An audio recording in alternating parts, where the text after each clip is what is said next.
és un plaer estar aquí amb tots vosaltres avui. Primer de tot, i crec que és d'obligació felicitar a Biocat tant per l'excel·lent informe, que per tots crec que és una eina indispensable per posicionar el sector i lo rellevant que estem sent a nivell internacional, també pel poder de convocatòria. És impressionant aquest poder de convocatòria que tenim avui i també per la feina que feu en el dia a dia, que és molt important. És a dir, avui posem de llarg un informe, però diguem que la feina que es fa al llarg de l'any per part de Biocat és molt importantíssima i reverteix de forma molt important amb tot el sector. També felicitats a tots els que esteu avui presents, perquè totes aquestes excel·lents dades que ha presentat en Robert Fabregat són resultats de la feina que esteu fent tots i cadascun de vosaltres en el vostre dia a dia. Ara, en aquesta taula rodona, l'objectiu que tenim és valorar una mica aquestes dades, parlar una mica dels reptes i les oportunitats que tenim amb representants de 3 de les verticals que té el sector i a la vegada amb persones que formen part del patronat de Biocat. I llavors, en aquest cas, tindrem les opinions per part del clúster, com pot ser el Cluster Health, però també les opinions tant de Pharma Indústria com de FENIN per valorar aquestes dades que tenim. S'han mencionat dades molt bones, és a dir, s'ha parlat d'aquest ecosistema de 1.500 empreses, s'ha mencionat com des de la situació pre-Covid a la situació actual, el 2023, doncs hem passat d'una facturació de 21.500 milions a una facturació de 25.500. S'ha parlat d'aquest increment de treballadors en l'àmbit industrial dels 63.000 als més de 75.000, per tant, creixements importants. Coses que des d'Acció per nosaltres són molt importants, que és el sector exterior i aquest creixement que ha tingut, o les inversions estrangeres. Hem parlat d'AstraZeneca, hem parlat de Qiagen, hem parlat d'altres projectes com pot ser el de TOUA o el de Galderma, que recentment s'han ubicat a Catalunya i els resultats són molt bons. I per tant, en aquest sentit, la primera pregunta que us volia formular a les 3, Mariona, Fina, Montse, era, en certa manera, com valoreu aquestes dades i quines oportunitats i reptes en general veieu que té el sector en els vostres diferents àmbits de treball? Mariona. Perfecte, començo. Doncs, jo crec que sumar-me a les felicitacions també i fer una valoració que dic que podem estar contents d'aquesta evolució tan positiva del sector i començant a centrar-nos en el sector de les startups. Crec que és impressionant veure aquest increment del 54% en l'inversió interanual, el que és significativament superior al que veiem als Estats Units i a Àsia. A més, posant en el context que venim d'un 2023 on va haver-hi una reducció important en el capital disponible i del finançament captat per les empreses. O sigui, hem de pensar que va haver-hi un descens del 60% de la participació del capital risc a nivell internacional, que això es va veure amb una davallada marcada del finançament captat per les empreses aquí a Catalunya, on vam veure rondes principalment de follow-on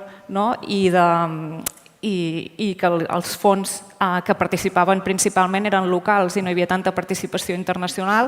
I ara aquest 2024 veiem aquest canvi de tendència on hi ha l'increment d'inversions, increment de participació de capital risc i increment de participació de fons internacionals en un 75%, el qual és molt positiu. Crec que també hem de valorar molt positivament l'increment d'èxits, de merger and acquisitions que hem vist i que esperem que aquesta tendència es mantingui al llarg del 25 i del 26 en el context aquest que estem del patent cliff, de tots aquests paquets de patents que expiren i també per l'increment de les col·laboracions. I això és una cosa que nosaltres des de Catalonia Health donem molta importància. Ja en l'estudi que nosaltres realitzem anualment en el context del Connection Day, que aquest any el fem el 29 d'abril, és una cosa que ja vam tenir en compte l'any passat i en l'enquesta que realitzem amb els nostres inversors ja va inaugurar aquest any propici quant a inversions i merger and acquisition i aquesta valoració venia reforçada per un indicador molt significatiu que era que el 56% dels nostres socis estaven buscant partners per la col·laboració de R+D. I això crec que és molt significatiu perquè al final aquestes col·laboracions són els que donen lloc a possibles acords de llicència, merchant acquisition, llavors és una que em congratula veure, de dir que aquesta tendència s'ha traduït en una realitat el 2024. Llavors, una altra cosa que crec que és important remarcar és aquest percentatge que es manté any rere any de creació d'empreses que venen de centres de recerca, estem al 27%. Crec que hem de mantenir aquesta tònica, inclús fer que creixi. Però l'altra dada significativa que crec que també és important remarcar és el creixement que han experimentat les pimes. Des del 2019, un 30%. Vull dir que crec que és un lideratge que hem de buscar el lideratge d'iniciar projectes, crear-los, però també hem de ser capaços que es consolidin i que tot aquest benefici també quedi aquí i, per tant, ens hem d'enfocar a tenir aquest lideratge i això només passarà si fem polítiques clares que apostin per la competitivitat de les empreses. I crec que en el context europeu on estem propicia tot això, es va posar de manifest en l'informe Draghi, amb la brújula de la competitivitat europea, on queda clar que el paper de la indústria de la salut i com aquestes empreses que analitzen la innovació és clau. Jo crec que ara, des de Catalunya, hem de saber jugar un bon paper en reactivar aquesta indústria a nivell europeu. Crec que amb aquest informe veiem les capacitats que tenim i ara hem de saber jugar-ho bé. Molt bé, moltes gràcies, Mariona. Fina, com ho veieu vosaltres? Sí, en primer lloc, bon dia i felicitar el Robert i a tot l'equip de Biocat perquè realment jo crec no només que les dades són excepcionals, sinó que sistemàticament en tots aquests anys estan sent capaços i són capaços d'aglutinar un ecosistema amb diferents actors de l'ecosistema en una taula per poder treballar i impulsar perquè això sigui una realitat i felicitar-los per les dades excepcionals d'aquest any. També per mi em fa especial il·lusió perquè en els últims anys jo sempre hem cregut en aquest informe i sempre l'hem recolzat i venia com a directora general d'Amgen i per primera vegada vinc de presidenta de Farmaindústria i a més em fa especial il·lusió perquè als pocs dies o al mes d'entrar a la presidència de Farmaindústria vam signar un acord de col·laboració amb Biocat per seguir impulsant la feina que es fa des de Biocat i Farmaindústria també com una de les parts importants d'aquest ecosistema, o sigui que especialment contenta i emocionada. Respecte a les dades que presenta l'informe, jo crec que hi ha, més enllà de les dades excepcionals, que entrarem algunes en detall, jo crec que, a més, s'ha de destacar que, com sempre, però cada cop més, i quan recordo les dades dels últims anys, és un informe integrador que recull tota la cadena, que dèiem abans que és molt important, que som molta gent i moltes institucions que participen en que això sigui una realitat. És descriptiu, analític i va a molta profunditat i desgrana molt bé la informació i reflexa la realitat d'iniciatives que hi ha i el Robert aquest dematí comentava 1.500 empreses, que és espectacular. Quan es diu aviat, però 1.500 empreses són moltíssimes i 75.000 llocs de treball i la consellera també ho deia abans, és no només pel benestar de les persones, sinó realment també és un ecosistema que el que fa és promoure l'economia, atraure talent, no només local, sinó que internacional. També en la part que dèiem d'aglutinar Biocat que té i que abans dèiem que he de fer que gairebé com una torre de control en el bon sentit de la paraula, perquè posa a la mateixa taula a diverses persones i fan que entre tots construïm. Sí que és veritat, quan penso en reptes i oportunitats d'aquest informe, penso que és molt important que pensem en la visió que tindrem no només avui, sinó en el mig-llarg termini, i sobretot pensar que el creixement depèn que hi hagi demanda de la innovació i de tot el que estem construint al voltant d'això, i per tant és necessari com fem la traducció d'aquesta innovació i com el Biocat aglutina tot això i fem que això passi. També el Biocat ha tingut moltes iniciatives del fast track d'accés a la innovació i penso que això és important. Si entrem en algunes dades també que s'han presentat avui i també anomenaré alguna informació que també ara fa una setmana publicàvem a Farmaindústria amb un informe que feien uns analistes financers europeus i deien que Catalunya és el segon hub d'atracció d'empleo i després, a més, després de la Llombardia, que és una de les regions més riques, també si pensem en nivell de producció, tenim 74 de les 174 plantes de producció que hi ha a l'Estat i també el Robert anomenava que hi ha el 37% del negoci, el 40% de les exportacions i el 33% de la producció.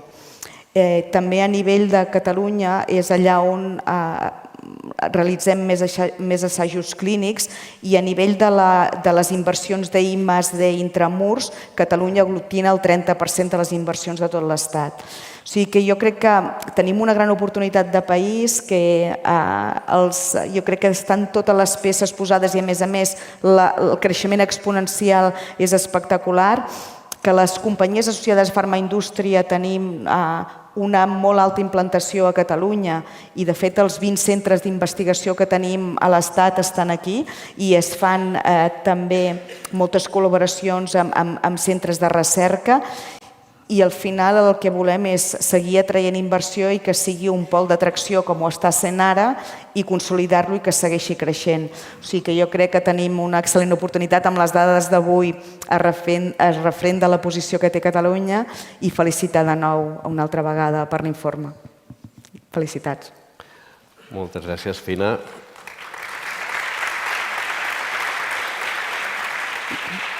Montse, com valoreu vosaltres des de FENIN les dades? Moltes gràcies. Gràcies per estar aquí i moltes felicitats a Biocat per aquest informe perquè, com deia la Fina, desgrana molt bé tot el que és aquest ecosistema i et fa d'una manera molt fàcil, entenedora de quines inclús els lligams que hi ha entre diferents sectors a dins d'aquest clúster que som nosaltres. En el sector de tecnologies mèdiques, de fet, es veu que està en expansió i hi ha una clara presència d'empreses molt innovadores, de start-ups i de hubs d'innovació. Té una clara orientació dins de l'informe, ja es veu, amb el sistema B2B i representa el sector MedTech el 15% de tot aquest ecosistema de salut català. Hi ha unes 225 empreses especialitzades amb una facturació de 4.000 milions. Això és molt. I el que és important és que hi ha hagut un augment, es pot veure en l'informe, un augment d'inversió en les start-ups i scale-ups de dispositius mèdics i de tecnologies sanitàries, que dels 350 milions que hi ha d'inversió, el 51% és justament en tecnologia sanitària. Hi ha empreses de nous dispositius mèdics intel·ligents, solucions de diagnòstic avançades. Hi ha molta part d'integració d'intel·ligència artificial dins de dispositius mèdics, dins de tecnologia, i també el tenir una àrea amb un talent especialitzat en STEM. Som un pol de creixement i de crida per creació de hubs d'innovació a dins del nostre ecosistema. En les oportunitats que tenim a dins d'aquest informe ja es veuen cap on van dirigides. Hi ha una gran innovació en dispositius mèdics, en robòtica, en cirurgia de precisió, dispositius implantables intel·ligents i sobretot també la medicina personalitzada amb dispositius mèdics molt avançats. Aquests aquesta monitorització remota que es pot fer del pacient ens ajudarà més endavant també a la sostenibilitat del sistema, ajuda que el sistema sigui més sostenible. Hi ha un altre vessant que és la intel·ligència artificial i la digitalització. Tenim, aquí a l'informe s'explica, 168 eines d'intel·ligència artificial registrades només a Catalunya, que són moltes aplicades al diagnòstic i a la cirurgia assistida per intel·ligència artificial. I 112 startups estan treballant amb intel·ligència artificial per tecnologies mèdiques només. Els models predictius per a les malalties cròniques i la intel·ligència artificial estan amb alguns dels projectes que s'estan fent aquí. Hi ha centres d'innovació, s'han fet un parell de hubs, per exemple, el Mirall o B. Brown, fan hubs, i després dins de l'informe també es veu la diversificació dels mercats. Indica que augmenten les exportacions i que és una de les regions capdavanteres a Espanya amb exportació de tecnologia sanitària. Hi ha aquí una oportunitat que veurem més endavant, que voldria explicar, que és amb exportar no només a Europa, que és allà on van més les exportacions, sinó que l'oportunitat està també en Amèrica Llatina, amb obrir aquests mercats. I després hi ha una altra oportunitat, que és la política d'autonomia estratègica de la Unió Europea, que jo crec que en aquest sentit s'està adoptant polítiques per aconseguir autonomia estratègica, potenciant la fabricació pròpia de tecnologies sanitàries. L'European Biotech Act, que és del 25-26, de fet pot facilitar l'entrada al mercat d'alguns dels productes que aquí s'estan desenvolupant. En quant a reptes, perquè també hi ha reptes, pensem que és un sector on som bastant dependents de components i matèries primes externes. I amb això vull dir també de xips que venen de la Xina, per exemple. Això és hi ha sensors, hi ha xips de la Xina, dels Estats Units. Amb el nou context mundial que s'està creant ara, això pot ser un repte pel desenvolupament futur d'aquestes tecnologies. I falta la capacitat pròpia d'Europa, per això l'intent europeu per l'autonomia estratègica per fer que dins d'Europa hi hagi aquest tipus d'indústria. També hi ha un altre repte, que això es troba en totes les empreses, i és la regulació amb MDR i VDR, que és la certificació dels dispositius. Això fa que s'enlenteixi molt els processos. I això sí que s'ha de demanar que a Europa, i aquí lluitem perquè aquestes regulacions siguin el més fàcils possibles. També depenem molt de capital internacional. Ja s'ha vist que el 75% de les inversions estan fetes per capital estranger i té molta dependència també de l'energia. Però en tot i aquests riscos i aquestes pressions internacionals que ens podem trobar, té fonaments, jo crec, Catalunya per assolir aquest increment i aquest procés d'autonomia estratègica amb tecnologies mèdiques. Hi ha reptes que cal superar, però el futur es veu bastant brillant. Moltes gràcies, Montse. Efectivament, quan un mira el país i mira quins sectors són estratègics, el sector de la salut és el primer que ens surt al capdavant i és el sector amb un potencial més gran que tenim al país, perquè tant des de la vessant empresarial com des de la vessant pública, diguéssim que hi ha una fortalesa molt gran, i ho heu posat de manifest vosaltres, l'àmbit de la recerca, l'àmbit universitari, l'àmbit empresarial, l'àmbit de startups, per tant, diguéssim que està molt consolidat amb el teixit que tenim com a país, però efectivament estem en un moment també de dificultats i d'incerteses geopolítiques. Llavors, en aquest sentit, per continuar traient el màxim possible d'aquest sector, doncs hem de definir estratègies i marcar prioritats de país. En aquest sentit, des de Catalonia Health, Mariona, quines prioritats posaríeu vosaltres ara sobre la taula?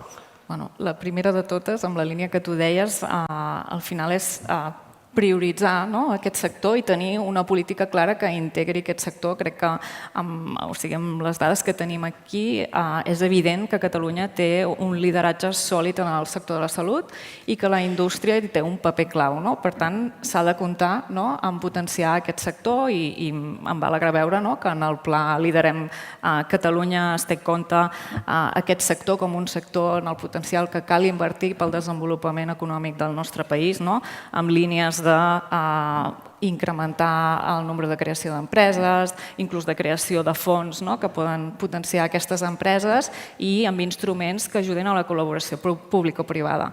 Però també una mica tornant amb el que comentava també en l'anterior intervenció, que és molt important que no només creem empreses, és a dir, hem d'aconseguir que aquest coneixement, aquesta ciència d'excel·lència que fem arribi a la societat i això passa per tenir una competitivitat de les nostres empreses que fer que aquestes creixin i puguin escalar i que la riquesa i el benefici que generen i tot el talent que traiem es pugui quedar aquí, igual que els pacients es puguin beneficiar dels productes que fem.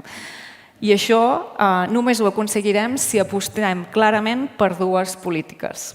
I una és l'adopció d'innovació i l'altra és la simplificació i agilització dels processos regulatoris. Perquè fa l'adopció d'innovació crec que és urgentíssim tenir una política pública activa per facilitar i accelerar la incorporació d'innovació en el sistema de salut, garantint sempre els estàndards de qualitat i validesa tècnica. Aquest any hem aconseguit una gran fita, que és tenir un pla operatiu d'adopció d'innovació que està liderat pel Departament de Salut, juntament amb Aquas i Biocat, i és una gran notícia, però cal que s'inverteixi per poder desplegar al complet aquest pla i d'aquesta manera poder comptar amb una estructura del sistema de salut especialitzada per la innovació que sigui capaç d'identificar les necessitats del nostre sistema de salut, que sigui capaç d'avaluar, alinear-ho amb aquestes necessitats i, a més, prioritzar i poder medir l'impacte d'aquesta innovació. A més, trobant fórmules d'incorporació o de compra que sigui adaptat pel tipus d'empreses que lideren aquesta incorporació, que són les startups, que són necessitats molt diferents de les grans empreses. I llavors, pel que és el segon punt que comentava, que és la simplificació i agilització dels processos regulatoris, crec que és determinant també per la competitivitat de les empreses, ja sigui dotant de recursos a estructures que ja tenim o, si no, descentralitzant o delegant competències a altres estructures. I això ens ajudaria a afrontar reptes com casuístiques que comentàveu, que des de FENIN també s'ha comentat, que és, per exemple, les necessitats d'organisme notificat per al registre de productes sanitaris. Al final aquí tenim els principals fabricants, el 42% dels fabricants d'in vitro diagnòstic, i això és un risc que suposa una deslocalització de la indústria i una falta i un risc de disponibilitat de productes sanitaris. Llavors, poder comptar amb delegacions, per exemple, aquí, ens ajudaria molt a fer front a aquests reptes. I en l'informe hi ha un exemple molt clar que com petits impactes en l'agilització d'aquests processos regulatoris són transcendents per Catalunya, com ho hem vist en el cas dels assajos clínics. Veiem com l'AEMS ha fet un fast track d'aprovació per assajos clínics en fase 1 i això ens està posicionant com per als assajos clínics. Doncs traduïm aquest exercici d'agilitzar processos amb altres casuístiques, com per exemple és la de la regulació, el registre de productes sanitaris, i d'aquesta manera assegurarem i garantitzem que podem escalar els nostres projectes. Gràcies, Mariona. Fina, això, diguéssim, no ho pot afrontar sol el sector públic, no ho pot afrontar sol el sector privat. Entenc que per tirar endavant aquestes mesures, la col·laboració pública o privada pot ser un element indispensable, no? Com ho veieu des de Farmaindústria? Absolutament. De fet, la consellera aquest matí anomenava la importància de la col·laboració públic-privada. Jo, bàsicament, i a vegades parlem de la col·laboració públic-privada, jo diria o ho traduiria és sols no anem enlloc. Jo crec que ho hem de construir entre tots amb una mirada local, amb una mirada a l'Estat i una mirada europea. S'ha anomenat, i la Mariona ha fet un parell de comentaris respecte a la importància que té també de l'autonomia estratègica. Jo crec que estem en un moment convuls a nivell geopolític que sí que ens sacseja i el que hem de fer és reflexionar i assegurar-nos que jo crec que hauríem de centrar-nos en fer tres coses. Una és, estem en un moment d'oportunitat perquè pràcticament, si mirem la ciència de fa 10 anys enrere, pràcticament avui és ciència-ficció. El que pensàvem que no seria possible és possible i això va a més. Ens hem d'assegurar, i la Mariona ho ha anomenat, que això arriba a la població i als pacients, que per això innovem i ens hem d'assegurar que hi hagi un sistema eficient per poder fer-ho això possible. També la consellera anomenava que el retorn que hi ha amb aquesta inversió és molt important des del punt de vista social. Jo crec que encara ens ho hem d'acabar de creure perquè sempre ens hem de fer els equilibris, de fer un sistema que sigui sostenible, però fer que això arribi als pacients imprescindible. Jo crec que Catalunya té una oportunitat d'or, pel que dèiem, perquè tenim totes les eines per ser, ja ho som, referents a nivell, el segon hub a nivell europeu després de la Llombardia es diu aviat. Jo crec que hem de fer que això sigui sent una realitat. No ens hem de mirar només a nosaltres i hem de mirar a Europa. S'han anomenat les regulacions.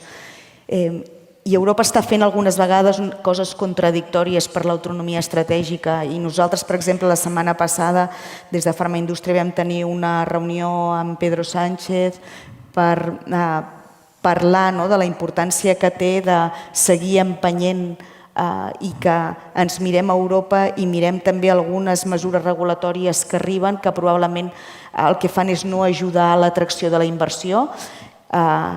Inversió atrau inversió, però ha d'haver-hi predictibilitat, si no n'hi ha, això espanta els inversors i és molt important que les regulacions siguin acordes. I després nosaltres, com a deures, jo crec que és treballar conjuntament amb el govern i té diverses iniciatives al govern i en matèria de sanitat també. Hi ha el projecte Kairos, que el que fa és un projecte integral d'assistència i també hi ha un pla que es va comunicar fa pocs dies, que és Catalunya Lidera, i aquí també hem de treballar conjuntament per fer-ho plegats i és el que tenim no ho hem de donar per garantit perquè jo crec que ho tenim i ho tenim aquí, les dades són espectaculars com anomenava el Robert i ho hem vist tots, però el món s'està movent a una velocitat estratosfèrica i l'autonomia estratègica és important i preservar aquest hub i seguint-lo fent créixer és important. I sobretot que el que fem i el que innovem arribi on ha d'arribar, que és a la població. O sigui que tenim deures, una oportunitat i no la podem deixar perdre i no ens hem de mirar només a nosaltres, sinó mirar a Europa també i fer-ho molt bé. Crec que tots estem alineats amb aquest objectiu i, per tant, jo crec que podem fer front a aquest repte. Dient que el temps passa molt ràpid, la consellera abans mencionava, som 8 milions d'habitants. Fa 4 dies tots recordàvem allò de som 6 milions, no? Som 2 milions més d'habitants, el qual genera una pressió cap al sistema públic de salut. També tenim un envelliment de la societat i a la vegada malalties cròniques que cada cop són més recurrents, posant una pressió en el sistema públic de salut bastant important. Com poden influir les tecnologies sanitàries per alleugerir aquesta pressió, diguéssim, i afavorir la sostenibilitat del sistema hospitalari? És molt interessant perquè normalment quan es parla de sostenibilitat es parla molt del sector farma, de com el sector farma pot ajudar i no tant de les tecnologies sanitàries, perquè quan es pensa en elles es pensa en aquestes grans màquines que tenen els hospitals i que valen molts milions d'euros i no es fa la connexió entre això i la sostenibilitat, realment. Però dins del sector de tecnologia sanitària pensem en això que havíem parlat abans, d'aquests dispositius, per exemple, implantables, que fan la monitorització remota del pacient crònic, a la diabetis, per exemple, que ha canviat totalment la visió de la malaltia i això fa que es treu molta pressió assistencial de cara als hospitals i als CAPs, de manera que tens el pacient totalment monitoritzat, no ha d'anar a la medicina molt més personalitzada, perquè cada pacient serà diferent, i treu pressió sobre el sistema sanitari, clarament. Hi ha el tema de la intel·ligència artificial, ja no cal ni parlar-ne, amb el diagnòstic precoç de malalties que fins ara eren impossibles de pensar, que podria passar, amb la imatge, per exemple, i amb molts altres temes. És molt interessant que hi ha moltes startups treballant en aquests temes. Vull dir que en els propers anys tot el que ha sortit fins ara jo crec que veurem un increment exponencial d'això i que tots són àrees que ajudaran a la sostenibilitat, totes les que s'estan investigant. Doncs moltes gràcies, se'ns està acabant el temps. Avui va molt carregat l'agenda d'interessants ponències, però jo crec que per encetar aquesta primera taula rodona, per posar una mica en context les dades i veure la valoració que fa els diferents àmbits empresarials d'aquestes dades, crec que era molt rellevant, el qual no treu que us mireu en detall l'informe perquè és molt interessant i aporta molta informació. I per part meva, agrair-vos, Mariona, Fina, Montse, la vostra participació avui i els vostres comentaris. Moltes gràcies. Moltes gràcies. Gràcies. Moltes gràcies.